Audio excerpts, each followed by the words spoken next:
Hello and welcome back to another episode of the Strong Collectors Podcast. I'm your host, Dakota, and today we're going to be talking about kind of the evolution or the delineations between Marvel Legends, because I think there's a lot of confusion, or maybe a lot of Marvel Legends collectors just don't know kind of the lines between eras, and to be honest, a lot of them are pretty blurry to me, but I think some of those like bigger, more prominent lines like Toy Biz versus Hasbro, those are a little bit more clear and obvious. But I say obvious, but I think still a lot of collectors forget where that line is, because we just recently did a video talking about what Marvel Legends Toy Biz has made that Hasbro has not updated yet. And in the comments, no shade to anybody that said this, but there was some folks saying like, we need to get an updated, I can't remember. I'll use Yellow Jacket as an example because I can't remember exactly what folks were saying, but like Yellow Jacket or She-Hulk. She-Hulk has obviously been updated, but those are figures from early Hasbro and not Toy Biz. So I think let's start off, before we go any farther, kind of where that line is between Toy Biz and Hasbro. And I'll be honest, even for myself, I didn't even know why the switch happened from Toy Biz to Hasbro, because at the time I was pretty much just a kid playing with my figures when the switch happened. So I wasn't like looking on discussion forums and toy news and things like that.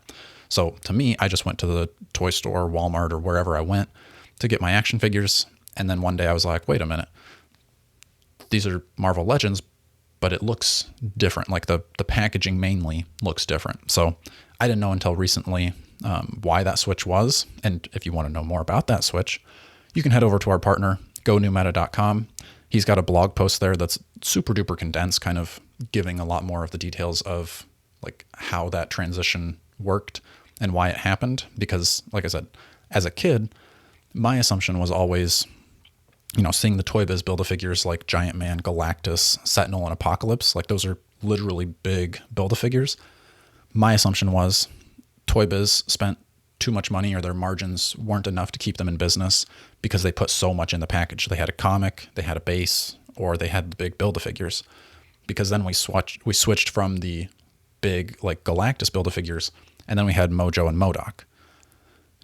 What I was just assuming when I was younger, and even up till recently, was that, they were like, oh shoot, we put too big of figures in the packaging. We didn't make enough money on this. We got to bring those Build-A-Figures down. And by the time they did that, it was too late. They didn't have enough money. They went out of business and Hasbro took over. That wasn't the case. Like I said, if you want to learn more about that, go to newmeta.com, check it out. Jordan's actually going to have a new blog post on there. I don't actually know what he's talking about. His deadline is tomorrow though, so he better have something written good. So I'll post that link in the community page when he has it. But anyway, back on to kind of the timeline of Marvel Legends.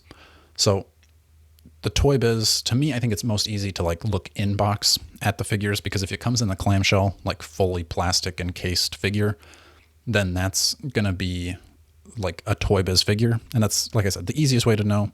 Even with the face-off figures, I think those were still like fully encased in plastic. There's no Toy Biz figure that's going to have the like the cardboard backing, kind of like a retro card would look like. Then when we switch over to Hasbro, it kind of becomes more of that like cardboard box with the plastic window. So that's the easiest way to tell, because when you start looking at the actual figures, now it gets back to complicated again, because again, I'm not exactly sure how this transition worked of like figures and molds and things like that, because Toy Biz had put out a Silver Surfer kind of early-ish in the line, but then Hasbro put out a exclusive. I'm not sure if it was a Target exclusive or where it was exclusive to, but they also put out a Silver Surfer. The Toy Biz one had magnets in the feet for the surfboard. The Hasbro one has pegs in the surfboard to stand on. The boards are different, but the figure itself is all the same. Same joints, same articulation. It's the same figure. So that's where I think a lot of that confusion comes in, because if you just got these figures loose, the Hasbro figures of early Hasbro look very similar or exactly the same as Toy Biz figures. So there was a lot of those like ball jointed hips, things like that, you would associate more with Toy Biz, because as you get farther into the Legends lines on Hasbro, that's when they switched from those ball jointed hips. But they still kept those for quite a while, even like Anti-Venom, or not Anti-Venom, Agent Anti-Venom and Agent Venom had ball jointed hips, which I think those might be the newest. No, the Terrax. The Terrax Build-A-Figure had ball-jointed hips, and we just got that reissued not too long ago. So that's probably the newest figure with ball-jointed hips. If there's a new one out there that I'm not remembering, I'd be curious to know what that is. But anyway, so there's confusion there because after those, clamshell type Marvel Legends come out, we switch over to Hasbro, which still uses some of those same body molds and things. So a little bit of confusion there, but again, mostly look at them in box, and that's going to be your easiest way to tell what's what. Now, when you get into like modern Hasbro, Marvel Legend era, the dark days of Hasbro, the return of Marvel Legends, like those are kind of other, delineations on the timeline. To me, I think those are a little blurry because what people consider the dark days of Hasbro, I would probably like start out Hasbro as just early Hasbro Marvel Legends, because to me, I didn't mind the Blob, the Annihilus, the Brood Queen Build-A-Figure waves. Those were the first ones that I remember seeing. And when I was collecting those, I thought they were good figures still. Obviously, we have much better tooling and articulation, paint, everything like that. It's all better now, but I think when Hasbro started, I think they were decent figures, especially for the time. Like, obviously, you did get a little bit less in the package because you didn't get the comic book, but even late Toy Biz stopped doing the bases and started doing Build-A-Figures, and Hasbro did keep doing Build-A-Figures, just a little bit different than, obviously, the Sentinel and Apocalypse. But anyway, I give Hasbro a pass on the beginning.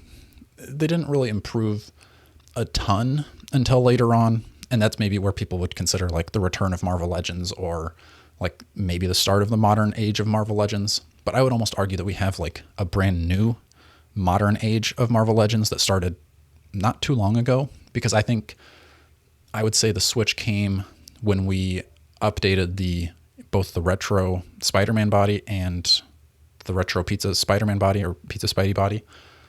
Because when we switch over to Renew Your Vows and things like Shriek and just kind of that like pinless technology, I think that is the new modern era. Again, I don't think there's any like official like segments of those kinds of things like there is with Toy Biz and Hasbro, because obviously different companies.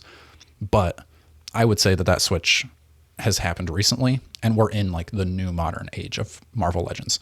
You all can let me know where those lines are on the timeline of, early Hasbro, Dark Days, Return, and Modern. But that's kind of my thought, at least on the modern age. And I'm interested to see what Hasbro could do to take us into the next modern age, because they're going to keep innovating. They're going to keep doing things. But they're getting really good right now. And I'm curious to see what they could continue to do better. But anyway, I hope this was helpful for you. Like I said, if you want to learn more about the switch from Toy Biz to Hasbro, go check out gonewmeta.com. Read the blog post. It's super short. You don't have to read a lot of words, trust me. But make sure you're liking, sharing, and subscribing. And until next time, stay strong.